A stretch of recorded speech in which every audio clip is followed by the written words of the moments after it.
Standing line, এগুলো কি standing line. এই যে উপর থেকে নিচে পড়ছে, এটা কি বেটা? এটা ক্লাউড। এটা বলো স্ট্যান্ডিং লাইন, এগুলো কি স্ট্যান্ডিং লাইন। দেখো স্ট্যান্ডিং লাইনটা কেমন গেছে, উপর থেকে নিচে, উপর থেকে নিচে।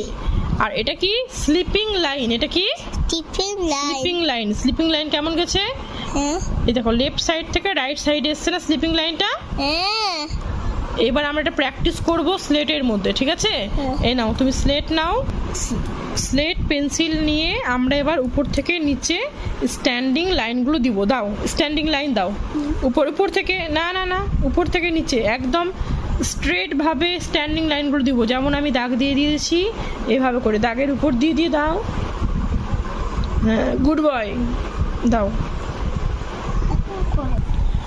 তাহলে টপ থেকে বটমে যেটা আসলো সেটা কি হলো? স্ট্রেট লাইন না, স্ট্যান্ডিং লাইন। কি হলো? Standing line.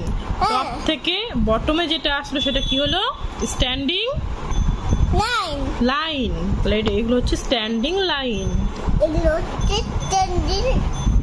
Line, good. এটা হচ্ছে স্লিপিং লাইন। এটা লেফট থেকে রাইটে যাবে, লেফট থেকে রাইট। কোথা থেকে যাবে এটা?